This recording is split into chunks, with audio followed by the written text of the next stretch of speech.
Mbukeli yayi ke elokugcina ncike leli hora esesingena kulo silokhu sikatholela zona njengoba zinjalo izindaba zosuku sisohlelweni Ekhaya Jikelele. Mina ngisho ingane abayibabaze ukusheshimilisa abantwana emlonyeni kuthe basakhaxa imlomo yagaqa ngamadolo bathe abantu besamangele yasukuma lengane yahlaba ngejubane kumanje nje iyingqweleke yenhle inhlelo engena ngesikhathi esisodwa nazo iyayishayela nje kontanga idlela amahlanga. Ekhaya leyo njalo sukuma ekhaya bakubone. Hayi ke sibhexesheka kwiiyure ezimbini ezidlulileyo kuba uyayazi kaloku isifanekiso zwi uza kuva ukhala jilo kudu gagaka ngoba sinizisela singenile ezindlini sifike sele sikhefuzela ngenjongo kaloku mbukeli zokuqinisekisa ukuba sifika kuqala entanjeni kugqatso lokunkinkishela kule komiti yethu yendaba ngenjongo kaloku mbukeli into yokubana siyaqiniseka into yokubana uthe qolo uyakwazi ukuqhubeka ehlabathini naphesheya kwalamandle sendim kaloku ukholosa kalubisi unankanyezi ndiyaziqika nenzwakazi yapha kwamakeba umamtshali amadenga wetyala masitshaye iqhuma.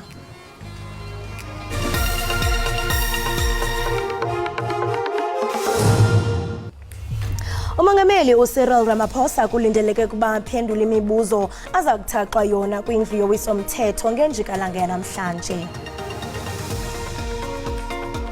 Umqeqeshi Bafana Hugo Brosh usephoqeke ukuba enze inguquko eziyisikhombisa eqenjini lakhe lizobhekana neNamibia kanye neDRC emidlalweni yobungani kuleli sonto.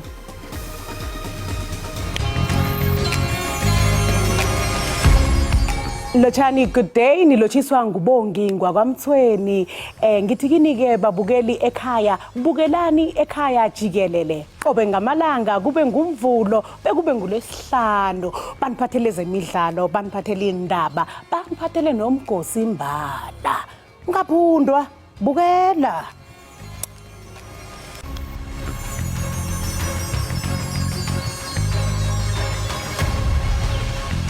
Umongameli uCyril Ramaphosa ulindeleke ukuthi aphendule imibuzo yamalungu ePhalamende esishayamathathu sikazwelonke khona namhlanje. Leli kuzobe kuyihlandla lesithathu kwamane kulonyaka umongameli Ramaphosa eyophendula imibuzo ePhalamende. IPhalamende lizobuyela ekusebenzeni ngokugcwele kuleli sonto kulandela ukuhlaba ikhefu isikhathi eseluliwe. Umongameli ke uCyril Ramaphosa uzobe sephendula imibuzo kuzothi ngolwesine nephini likamongameli wezwe Paul Mashatile liphendula imibuzo emkhandlweni wezifundazwe kazwelonke. Kulona leli sonto mbukeli kuzohlala imihlangano yamakomiti ePhalamende engamashumi-43. Phakathi kwalamakomiti ePhalamende azoba nemihlangano yilelo elibhekele ukusetshenziswa kwemali yabakhokhi-ntela iSkopa. Leli komiti lizobhunga malungana nombiko wophiko oluphenya amacala abucayi SIU omayelana nophenyo lwenkampani iTransnet. iSkopa izophinde futhi ke yethulele umbiko ovele ihhovisi likamgcini mafa kuzwelonke ohlongoza ukuthi inkampani engamabhizinisi ombuso zingadalula ukusebenza kwemali ngendlela engafanele. Umphathiswa wombane uzakwazisa nonandaba ngalentsasa kulandela ukuphunyezwa kwenqanaba lesithandathu lokugcinywa kombane. Inqanaba lesithandathu liqale ngentsimbi yesihlanu ngalentsasa kwaye liza kuphunyezwa de kube kukhutshwe esinye isaziso. U-Eskom uthe ukongeza kulungiso olucetyiweyo ezinye iiyunithi ezimbini kwizikhululo zombane zaseLithabo naseMatla kufuneka zivalwe ukuze zilungiswe ngokukhawuleza.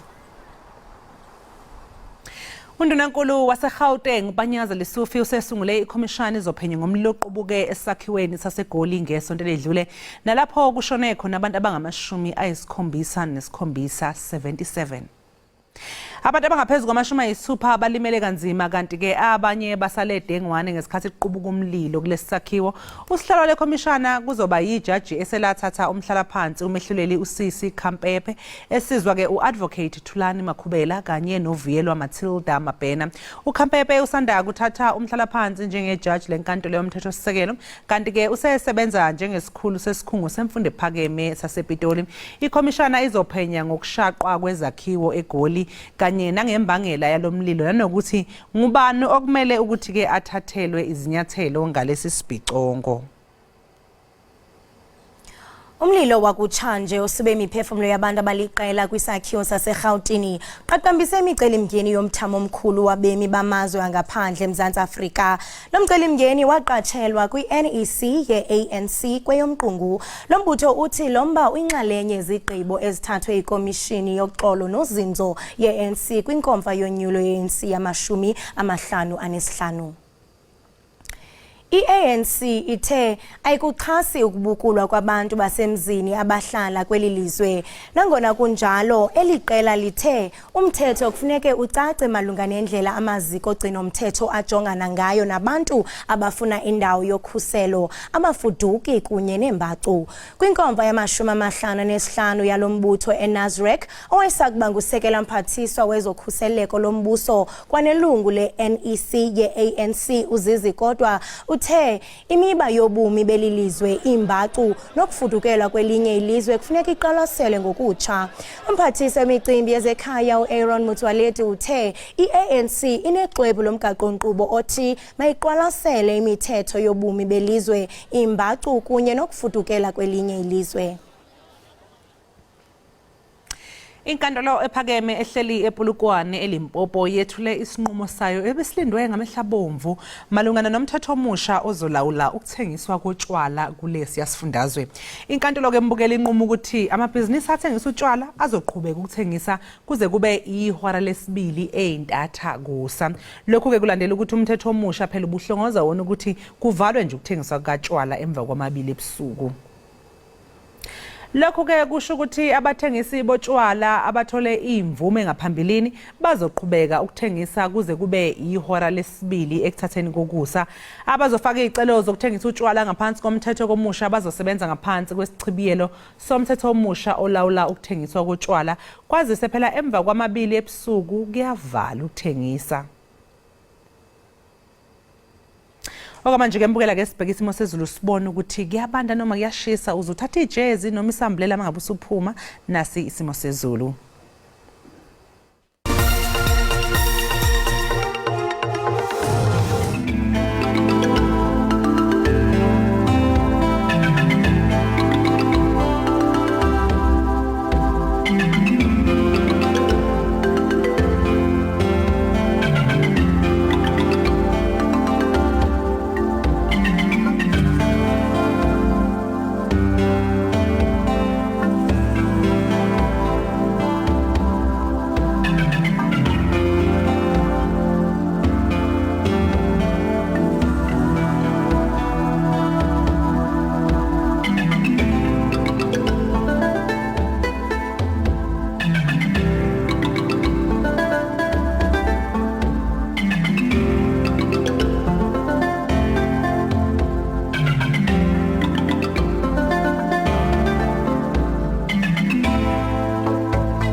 Enkosi ngokuhlala nathi ngokumbukeli singena kwisiqendu sethu sezemidlalo. Ibhodi ye-SABC izakuhlangana namhlanje ukuxovula ngomcimbi wamalungelo sasazo lwendebe yehlabathi yombhoxo phakathi ke komsasazi woluntu kunye nonamalungelo i-multi choice. Okuzawuthi kangoku lamaqela amabini asilele ukuvumelana ngemigaqo.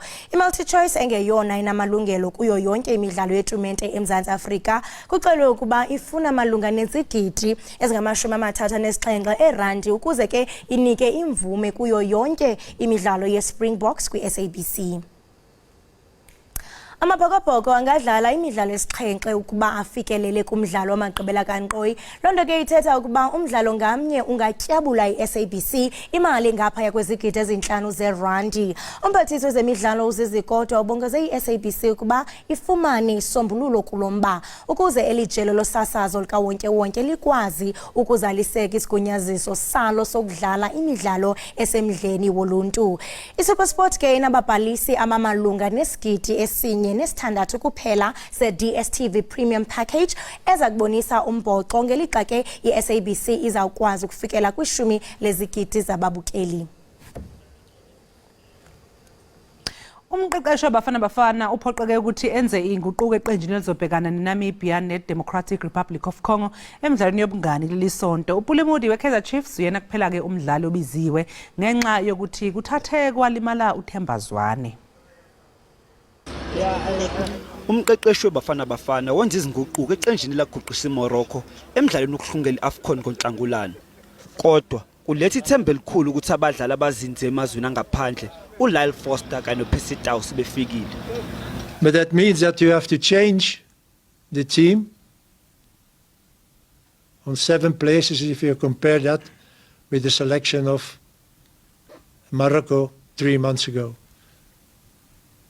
And I hoped to have, maybe with a few changes, to have the same selection that played against Morocco.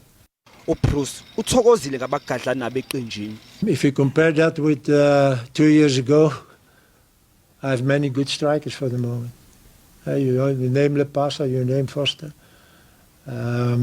Mailula, but okay, it's a little bit difficult for him now because, it will be difficult for him because I looked at the squad of Toronto. Insigne is there, Kerr is a international player, and then another one, I don't remember his name, an Italian too, who is Italian international. So it will be very tough for him there. But okay, we will see what happens with him, and I hope that he can play as soon as possible. Umdlali wasemuva nophinda abiyiphini likakapteni uSiyanda Xulu uthi uyakujabulela ukuphinda adlalela iqembu lesizwe. If you had to ask me a month ago what was my plan, according to my career, I would have just told you otherwise about coming back home. But I think they just came at the right time, and the project that they had for me, it was something that made sense for me at this age and time. So that is why I decided to come back home. Leli qembu lizothulana phezulu neNamibia ngolesithathu emva kwalokho libhekene neDRC ngomgqibelo enkundleni yase-Orlando Soweto. Kusenjalo uma ngabeke sibheka esematheni esigabeni esiphezulu sebhola elikhokhelayo kuleli owabe ngumgadli weKaizer Chiefs kanye neRoyal AM uSamir Nukovic odabuka eSerbia useyingxenye ke manje yeqembu iTS Galaxy. uNukovic uzoyibamba kuleli qembu kuze kube unhlaba wangonyaka ozayo u2024. Phezulu kwalokho ke unegunya lokungena ezingxoxweni zokwelula isivumelwano sakhe ngonyaka okanye isizini eyodwa. Mbukeli ke okamanje siqu 8 olosiyabuya ke emva komzuzwana.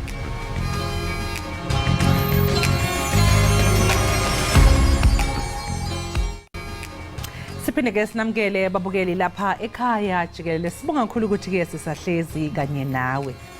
Siyababonga ababukeli sibasahlezi nathi. Ewe siyabulela singaba intoni kaloku ngaphandle kwenu niyasibhalela nisixelela indlela enisithanda ngayo nendlela abayithanda ngayo inkqubo yethu.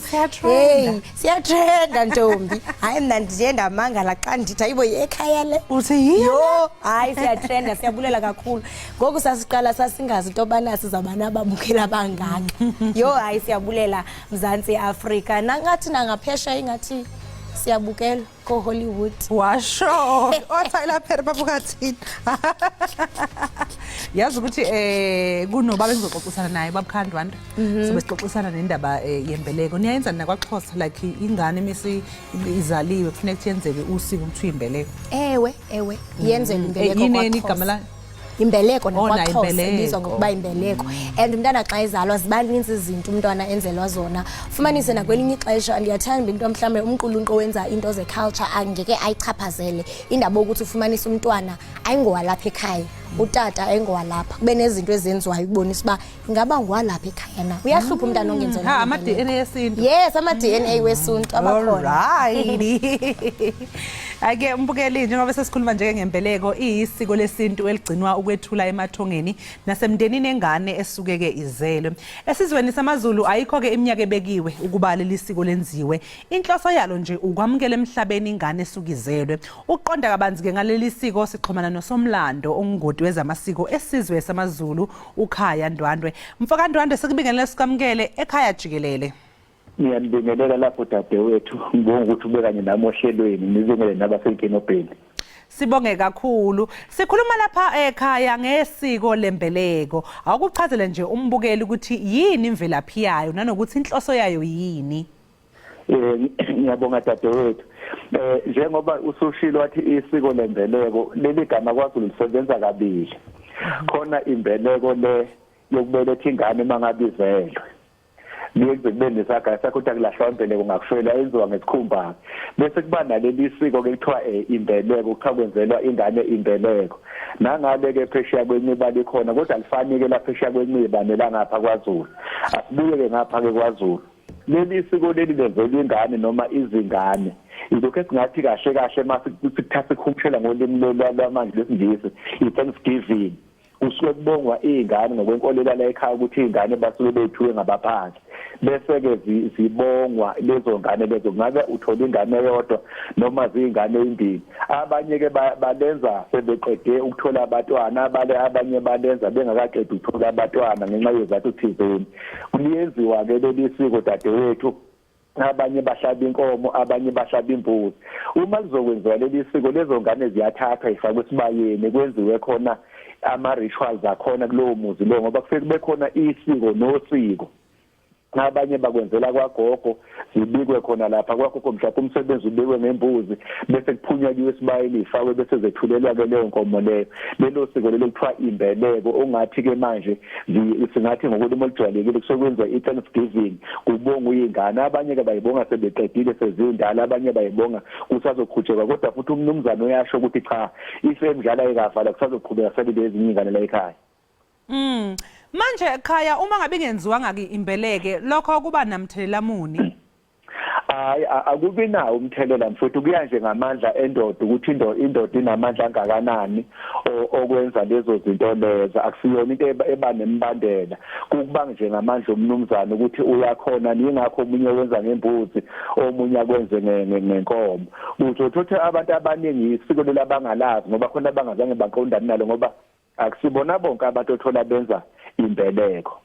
Uma ngabe ke sekuhlatshwa ngiyakuzwa ukuthi ubalula udaba lokuthi kuhlatshwa inkomo nembuzi noma mhlawumbe ungakwazi ukuthi uhlabe imbuzi yodwa ngoba kuye kube khona i-debate kuya ngama ungesolo ungena ulimi dadewethu kuya ngamandla onalo omunye ufika hlabe imbuzi yokubika ukuthi njengamanje wenza imbeleko wenzela ingane edlule lapho ayesibayeni ayohlaba inkomo uthi imbuzi ihlabe ngolwesini ebika ukuthi njengamanje ngicela ke ngoba ngokwenkolelo futhi lo msoneti yokuhlaba imbuzi ngolwesini basebethi ukumema ukuthi nabo abangasekho bayomemana uma amandla akhe emancane kuba yimbuzi lezo hlatshwa ngolwesihlanu uthiwe yona mbeleko ezenzelwa nabenzelwa ngenakhungane ngami ngaso nembuzi lapho ke ufuna ukuqaphela ukuthi asifake isiphandla sembeleko asikho isiphandla sembeleko dadewethu khona kufana nokukhunga kodwa manje usubonga ukuthi nazi izingane esenginazo la ekhaya. So ukhona umehluko ukhona phakathi kokwenzelwa imbeleko kanjalo nokwenzelwa into efana nokuthi umhlonyane noma ukukhuliswa.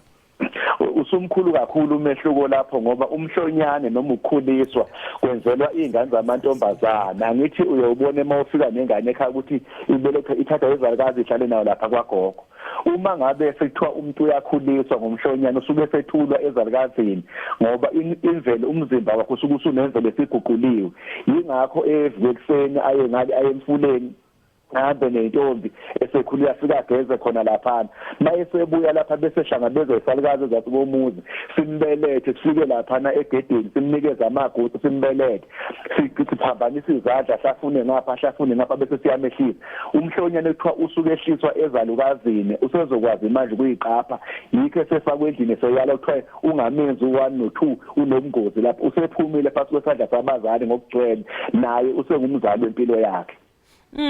Khaya ngike ngizwe mina sekuthiwa uma ngabe umzali mhlawumbe umuke wakwaphimisa amazwi ukuthi cha indodakazi yoyenzela umemulo noma njalo njalo akusuke sekuyinto kesiphoqekile ukuthi uyenze noma kanjani ngoba wake wayisho yingakho sesibona abanye mhlawumbe usho ukuthi umuntu useyoshada kodwa sekufuneka eqala ukuthi kuqalwe kumemulo. Kahle kahle dadewethu into yonakaliswe abelaphi bendabuko bese bekhomba izinto eziningi engekho kodwa ngoba umuntu usesebeyinkolelo yakhe umemulo noma umhlonyane uyenzelwa umuntu dadewethu wesifazane uma esekhulile ngelanga akhule ngalo engakho mhlawumbe ke sithi ke kube phakathi neviki noma kube phakathi nenyanga ubaba wakhe namandla kube kubizwa intombi nezikoleke bengakafunda bekubizwa owabo bezogonqa naye lapha endlini uma enamandla ubaba sekuyothi ngelanga elikuthi akhiphe inkomo athi uyamkhipha ke manje emgonqweni noma akhiphe imbuzi mangabe nalawo mandla lawo lokhu ukuthi kuthiwa umuntu bakhuluma bala ekhaya sengubone kaningi kwenzeka kodwa akusesilo isiko sekungumkhuba ngoba umuntu owenzela umhlonyane sisi umuntu osuke ekade intombazane esiqala ingena ezinsukwini zawo okokuqala bese ihlala lapha iyogonqa bese iyakhishwa emgonqweni ilokho ekubizwa ukuthi umhlonyane ke lokho esekwenziwa manje dadewethu umkhuba nje wenziwa ngabantu. Ngelikila ngasoke sibuke bona masingathola ithuba abelaphi bendabuko isangoma masiyokwethwasa besingaphumi ngomnyango besiphuma ngentuba uma sekuthiwa izangoma iphuma ngomnyango yilapho bona khona sekuqhamuka into efana nalezo ongeke naye akwazi ukuchaza ukuthi ukuthathaphi. Hayi Khaya ngaphambi kokuthi sikudedele phela ngeke sikudedele singakakhulumi ngendaba zomhlanga siyazi ukuthi sekusele izinsuku ukuthi kube umkhosi omhlanga lapha yakwaNongoma. Yebo dadewethu. Manje ayathini nje ke mhlambe amalungiselelo noma nje mase kulesibili kuleli viki nje njengoba sesazi ukuthi ke umkhosi uzobunga ngempela sonto yizi kwenzakalani lapha endlini uNkulunkulu kuyaphithizela kuyaplanwa kuhlezwe phansi kuyalungiselelwa. Njengamanje isilo cishe mangabanga namuhla nomizolo siyikhiphile intombi ziyahamba ziyokumhlanga le lapha ezukha khona kwasokhulu. Abadala kuyalungiselela ngoba sekunamathende nje manje kuyagcinywa kwamathende kodwa nje kahle kahle kunalo mcimbi ukuthi isilo mangabanga namuhla bekuyizolo kuthiwa kuyokhishwa intombi ziyahamba ziyogawula umhlanga le kwasokhulu lapha ezofike ziyogawule khona zikhense khona busiyabuyiswa ngamatrack usiyobekwa lapha ezantsi so njengamanje nje ke amalungiselelo asezingeni eliphezulu noma siphala ke sebehlelile amabhasi izinto zokuthutha zonke ezokwenziwa ngazo kodwa nje lapha endlunkulu khona kulungiswa zonke izinto kubulawa inkomo ukuze bezofike behle nomkhosi usubikiwe ukuthi njengamanje nazi izingane ziyahamba ziyakwesikamntwana uMabhodla ziyolanda khona umhlanga dadewethu.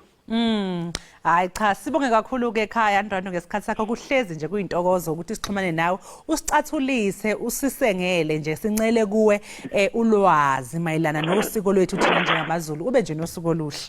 Ngibonga kakhulu dadewethu libe nosuku oluhle lapho nabo kusebenza na. Sibonge kakhulu umbukeli kwamanje kasiqu ezitolo sizobuya ke emva komzuzwana.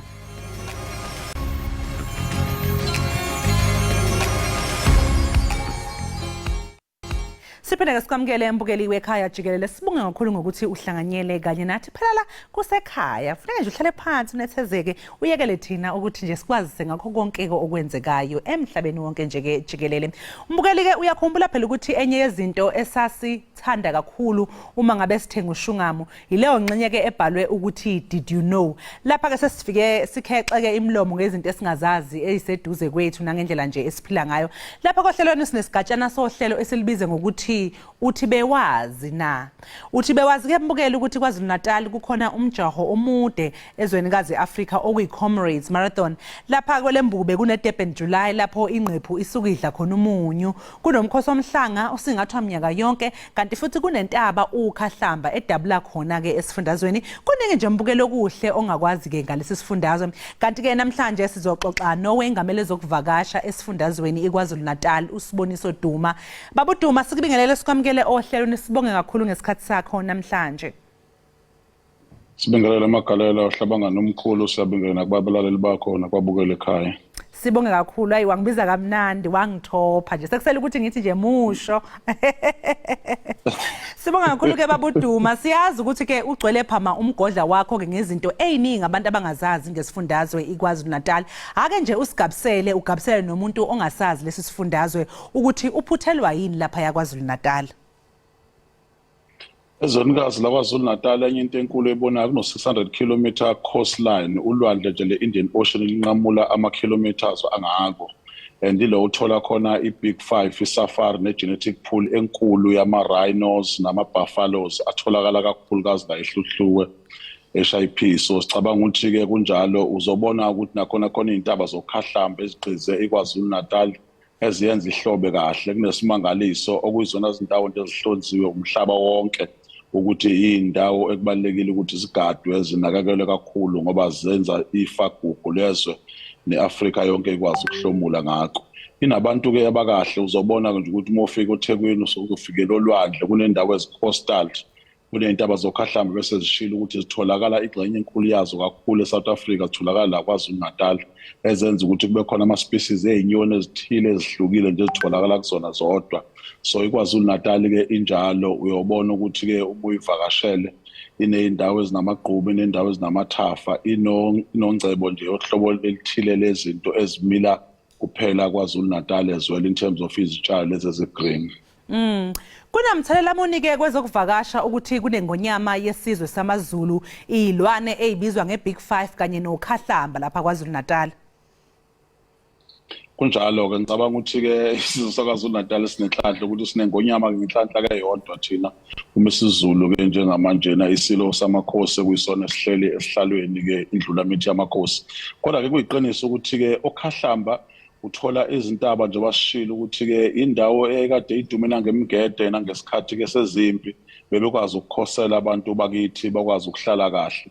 Uma sikhuluma nge-Big 5 uzolithola ibhubesi, uzoyithola indlovu, uzoyithola ingwe, ingulule, uphinde uthole nenyathi emnyama. So sicabanga ukuthi-ke sikhuluma ngaloko uma sikhuluma nge-Big 5 ukuthi unawo wonke lamakati-ke noma uzothola ukuthi-ke ahlukahlukile kodwa atholakala konke la kulezi qewu zaKwaZulu-Natal and are protected and ayakwazi ukuthi-ke asize nokulekela ama-species asuke sephela eSouth Africa nase-Afrika yonkana ngoba i-majority nje yama-species buffalo lesikhuluma ngayo atholakala la KwaZulu-Natal. Kufana khona ke rani ihlukene-ke izigaba ezi-2 khona emnyama khona emhlophe nayo eningi kakhulu satholakala kusona isifunda saKwaZulu-Natal. So siyazigqaja ngaleyo ndlela ukuthi uma nje laba bazi kahle ngemvelo befuna ukuvakasha beza kulesifundazwe sethu ukuzohlomula bezokwazi ukuthi basizakale ngento eziningi kakhulu ezingcebo yethu. Ingabe-ke nicabanga ukuthi nina njengomnyango wezokuvakasha wanenza okwanele yini ukuthi-ke abantu phela abangazi lutho ngalesi sifundazwe batheleke ngobuningi babo? Unyaka nje ufile kufika abantu abawu7 million okwagcina ngo-2018 ukuthi kufike abantu abangako la KwaZulu-Natal. Ngicabanga ukuthi sike sathi ukulimala kancane ngokuvet, sathi ukulimala kancane ngeJuly unrest, salimala futhi kancane ngesikhathi sama-flood. Siyakwazi ukuthi iprofile eKwaZulu-Natal ngoba iyaziwa emhlabeni wonkana. Kodwa uma ungabheka nje ukuthi i-ICC iyona destination la eAfrika ehlonziwe kwathiwa izidlula zonke iy'ndawo uma ufika lapha eThekwini suke izokwazi ukuthi ibambe imibuthano emikhulu. Sicabanga ukuthi siyakwazi ukuthi idayise iKwaZulu-Natal. Yes, kukhona okusekhona phela ngoba kusekufanele ngaso sonke isikhathi uma ungabheka nje ukuthi kulento esikhuluma ngayo uma ungakhuluma ngeGoli neCape Town iKwaZulu-Natal iyona enezinto eziningi kakhulu in terms of natural environment and endowment.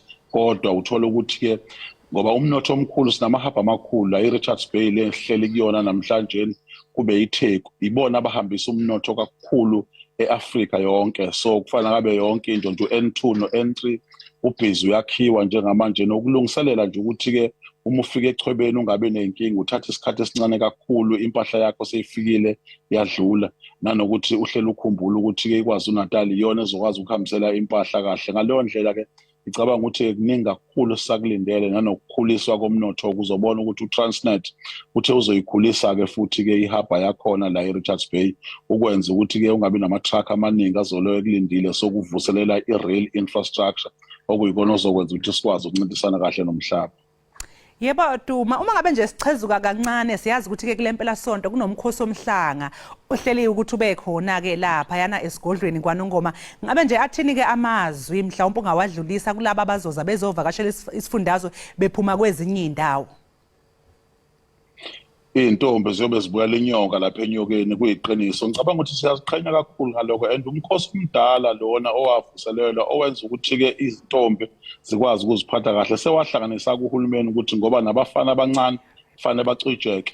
Uthi mufika lapho uthola ubukhazikhazi bezintombi kodwa ke nezinsizwa zikhona inhlelo zakhona so sifisa ukuthi abazofika kule weekend basondele kwaNongoma esigodlweni ehlala Nkosi bawukwazi ukubungaza bahlale nembube bakwazi ukuthi bayothe kodwa babone nobuhle nobuchule nobugagu bezintombi zizobe zigiya ziphethe umhlanga ziyonikeza imbube okuyiqalo ke nakhona ke isizini esukuyintsha mongabheka ukuthi namhlanje siqala iupper what is called upper week okwenza ukuthi sezishintshile zihlabahlosile ke nezihlahla seziqalile ziyakuvezela ukuthi sezokhiqiza sibheke ihlobo ke njengamanje okwenza ukuthi isifundazwe sethu sikwazi ukuthi ke sebe ngezinye ezikahle ezinomkhosi omkhulu kangaka osukuzothatha abantu cishe ababa ko-10,000 ama-department wonke kayahlanganisa ukuthi aziphephe izintombi zomhlanga zambe kahle emgaqweni ziphephile utransport uyasondela u-arts and culture yena ugcizelela ekutheni nje agade ukuthi zihlele endaweni kahle mase kuthi u-eta profile tourism ukuthi enkathi kwenziwa lesikhathi zibe zikwazi ukuthi zihlele endaweni kahle futhi ke nokuthi zaziwe ukuthi zihlele kanjani zenzani zisithuthukisa kanjani isifundazwe uma ngathi zihlele ngaphansi kwengonyama. Yebo Duma, uma ngabe ke futhi sichezukela nje kancane kwezokubusa kwezwe khona lapho futhi esifundazweni siyazi ukuthi ke sine rich history uma ngabe siza ke kubaholi abake bakhiqizwa khona KwaZulu-Natal ukhona nowayengumengameli wezwe uJacob Zuma esifundazweni KwaZulu-Natal.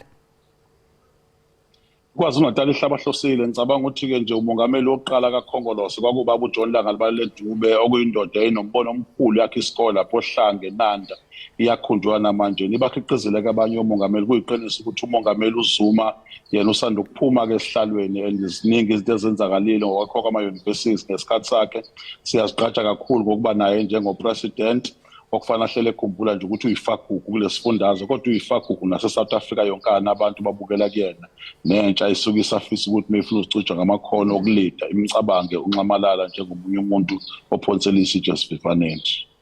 Sibonga kakhulu ke babuduma ngesikhathi sakho namhlanje. Hayi siyazi ukuthi nababukela impela sebe nofuqufuqu nogqozi lokuthi nje hayi kwafika uDisemba nje bazoyithola sebeza ke bezovakashela lapha isifundazwe seKwaZulu-Natal. Sibonga kakhulu ngesikhathi sakho sikufisela nje nosuku oluhle. Akalakasa njengengonyama siyabonga kakhulu nibe kahle nani nabalali bakho. Sibonge kakhulu. Umbukeli ke lo besikhuluma naye ke uSiboniso Duma owengamele ke ezokuvakasha esifundazweni iKwaZulu-Natal. Okwamanje siqunje ngasedolo siyabuya emva komzuzwana.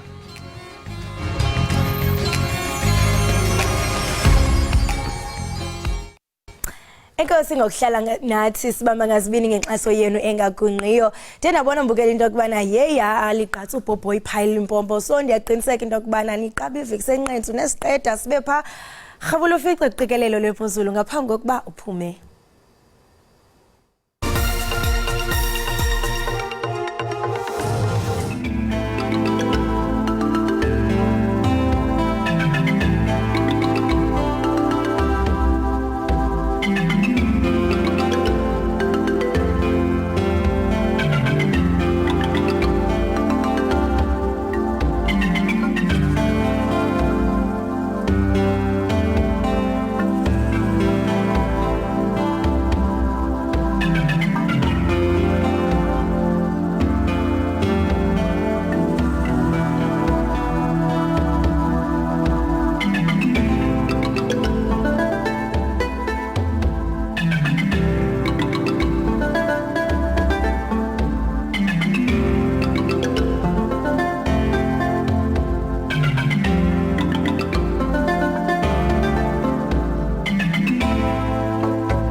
Siphinde sikwamukele mbukeli ekhaya Jikelele. Intsha iyaqhubeka nokuthweswa iziqu unyaka nonyaka, abanye bathweswa iziqu zobunesi, abanye bathweswa iziqu zobuthisha njalo njalo. Yisikhathi nje sijabulisayo ke impela lapho abafundi noma ke besuke ke sebethweswa iziqu, kodwa ngeke kushiwo kokufanayo ngamathemba phela okuthola imisebenzi. Ukwentula komsebenzi kakhulukazi kulabo abaneziqu zemfundo ephakeme kuyakhathaza kakhulu njengoba phela ayikho imisebenzi. Abantu abasebasha abaneziqu bona sebenquma ukuthi ngeke balinde ukuthi uhulumeni abanike umsebenzi, kunalokho bazosukuma bayiqalelawa bamabhizinisi ukuze babhekane nalenkinga yokungatholi umsebenzi. uMadlamini usiqoqelele umbiko. Intsha kanye nabazali bajabulile ngokuphothula kwemfundo ephakeme, nokho ukuntuleka kwemisebenzi entsheni kusaqhubeka nokuba umthwalo kungakhathaliseki izinga lemfundo abanayo abantu abasha. Intsha yaseNingizimu Afrika isaqhubeka nokungatholi amathuba okuhlanganyela kwezomnotho ngenxa yokuthi izinga lokuntuleka kwemisebenzi lingaphezulu kwesilinganiso ezweni lonke. Ngokocwaningo olwenziwa ngabaka-Statistics South Africa lwabonisa ukuthi nyakenye izinga labantu abangasebenzi lolevile ngamaphesenti angama-50 ebantwini abaneminyaka eyi-15 ukuya kwabaneminyaka engama-34 ubudala. Amazinga aphezulu okuntuleka kwemisebenzi ayazwela kakhulu entsheni. Abanye bagcina sebehoxa ngokuphelele kwezemisebenzi baze bahileleke nasezenzweni eziphambene nomthetho. Kanti abanye sebethembele emalini esibonelelo sikahulumeni engamarandi angama-350 ngenyanga. Nakuba isabelo mali sikazwelonke saseNingizimu Afrika sika-2022 sihlanganisa nesamba semali okwakuhloswe ngaso ukulekelela kwezentela ukuze kusekelwe ukusimama komnotho nokugqugquzela ukuqashwa kwentsha, ukuntuleka komsebenzi kona kuyaqhubeka ikakhulukazi entsheni. Ukubhekana nalesi simo esibucayi kanje, abanye abantu abasha sebevele baqhamuka nezindlela zokuziphilisa ngokuqala awabo amabhizinisi. uNtokozo Mbatha wesifazana osemusha usendaweni yaseSoshanguve enyakatho Pitoli oneziqu zokuphathwa kwabasebenzi phecelezi human resource management, kanti yena uthi ngemuva kokuthwala iziqu zakhe kube nzima kakhulu ukuthola umsebenzi ngenxa yokuthi obengenakho okuhlangenwe nakho ngokomsebenzi. Mangiceda graduate from Rosebank College after studying EHR. Ngafuna umsebenzi and ngawutholi, then ngahlala ekhaya for a good year. Not all of us sinayo experience. So ngisho ukuthi i-experience sizayithola last apply khona. Ngicabanga ukuthi last apply la khona kumele basinikeze i-chance ukuthi sikhomba ama-strength wethu, not only bafune i-experience. uNtokozo wabe esenquma ukuzifundisa ikhono lokusebenzisa izimonyo. Ngaqala ukubheka ama-YouTube videos, ngaqala ukubona abantu ama-influencer ayenza ama-video wabo bazilokhu bazigcobisa i-makeup. Then I got interested ngathi nami ngizozifundisa through that platform to learn how to do i-makeup. Wabe esesungula ibhizinisi elihamba kahle kakhulu. Uthi waqala leli bhizinisi lakhe engenayo ngisho nendibilishi. Mina ngiqale from as little as i-500 rands, ngathenga ama-cosmetics, ngathola i-funding from abazalini bami ibangisiza ukuthi ngithenge ama-cosmetics wami. Then ngaqala ngathenga ama-products ambalwa, ngazifundisa, and then ngaqala kanjalo. Akagcini ngokwenza abantu babukeke kahle, kodwa ubuya afundise nabanye besifazana abasebasha ukugcoba izimonyo ukuze nabo basuse ikadi eziko. Ngaphandle kokulekelela uhulumeni ukudala amathuba omsebenzi, ngabe yini inhloso enkulu yokwenza lokho? Inhloso yami ukuthi ufundise abantu ukuzimela, especially abantomazana abancane, because manje sithola amantombazana amancane depende emadodeni for imali and izinto ezinje abenza izinto ezithusayo ukuthi bathole imali. So mina ngathi ithi ngifundisa abantu ukumake-up ukuthi bakwazi ukuzimela bazenzele imali, and imali yakhona yangempela iyasiza and ikhona ngoba i-makeup i-high in demand. Abantu bafuna i-makeup every day, so i-makeup industry ngokufundisa abantu ngibasiza ukuthi bakwazi ukuzimela financially bangadepende kwabanye abantu. Omunye wabafundi bakhe ugculisekile ngolwazi kanye nekhono akuthola kuNtokozo. Bendi unemployed yabo, so ndabona ukuthi manje makeup abantu into ezinjalo, so ngincedeke and ngifuna uqala ibusiness yami. Ngizibona ngingumuntu omkhulu in the next coming years yabo, like maybe ndivule isikolo se-makeup into ezinjalo. Ulwazi endilithole kusisi Ntokozo lengincedile kakhulu. She's a very good teacher. Cha, wona umsebenzi uyancomeka impela.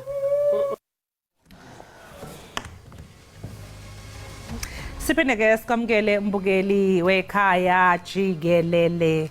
Hayi cha kuyashisa sana. Isihambile iwinter. Ihambile nyani ngosingena kwisama.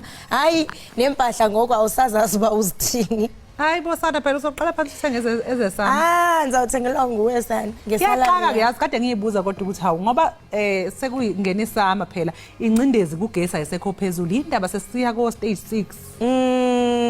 Nami into bendizibuza yona. Because one would think ukuthi hayi ngoba ke isizokwehla incindezi akusabaswa ama heater akusabaswa sekuzothi sothi. Inoba kuba besazi nabo into okubana kusabaswa heater akusekho into mhlambe ezifudumalayo abantu hey bazathi bayazifuna so babakhona lo ilenkinga lokho iqhubeka nje ukufa kweziphehli zogesi lapha kokusile nalapha ya Ndaba nethemba kaloku ngethuba kaloku kwakubanjwe ingqungquthela yeBRICS kusithi hayi kuzawudonatewa ngemali nezixhobo ziyeza ndathi inoba mhlambe ke xa besitsho bona besithi bazawuza nezixhobo nemali ndathi mhlambe sizawusiphuka kule ngxaki so nazo lezo izixhobo ifike kusasa angithi bekusazi ingxoxo usho sezoqala ke manje bekhuluma ukuthi sikuthola kanjani ngasiphi isikhathi because bathi makhamba isikhashana esincane siyogcina nje i-load shedding sekuyihistory sesixoxela izingane zethu ukuthi hey sake saphila thini yakho ugesi ungeke le mbali yadonsa kuba bathi bazawuqala pha ezibhedlele bazawuqala kwindawo ezibonakalisa into okubana nokho iservice iyadingeka so mhlambe ke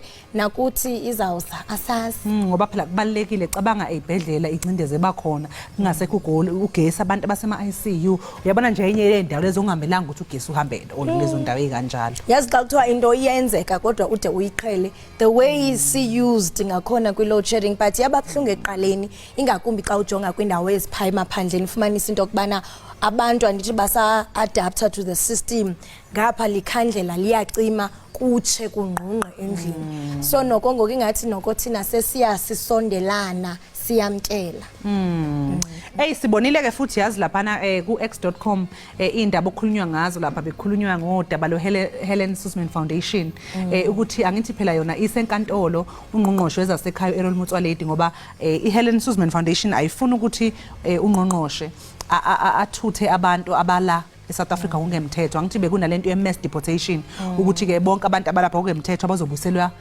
eindaweni ababuya kuze emazweni aseAfrika iHelen Suzman cha ayihambisana lokho ithizwe enkantolo uAaron Motsoaledi usebenza ngaphansi kwenkulu incindezi ngoba kunenkinga abantu bokufika kuleli ngokungemthetho kuneyinkinga zama buildings kuneyinkinga zako Hillbrook kuneyinkinga zezidakamizwa abantu baseningizimu Afrika mabe bona ungqongqoshe ezasekhaya ingenzi lutho bayakhononda ukuthi ayi uHome Affairs ayikho into yenzayo kodwa ungqongqoshe mesethatha inyathelo zokuthazama ukusiza inkinga futhi kuphinde kube nengcindezi eqhamuka emasayidini ahlukahlukene okushoyo ukuthi yabo nje kunzima ngempela ukuba umsebenzi lomphakathi kunzima kakhulu ingakumbi xa uzojonga amaseba kahulumente ngapha usathetha ngalonto nisajongene eSpringboks abantu bayakhala bathi hey inkosi yami siyafuna uba siyibukele Sunday kodwa ke siyathemba into okubana njengoko ijelo losasazo iSABC izawuthi bana kunye neSuperSport bazawukwazi ukufikelela kwisigqibo sokuba ngenene nangenyaniso abantu bakwazi ukuyibukela siqela siqonqotha ngolohlobo ke Ekhaya Jikelele sibambe ngazibini kuwe mbukeli obuthe nqanqa kumbazamehlo uqhafqhaf kunye nathi ngale mina namhlanje siqhubeka kaloku siqhobisa ngokuqhubekayo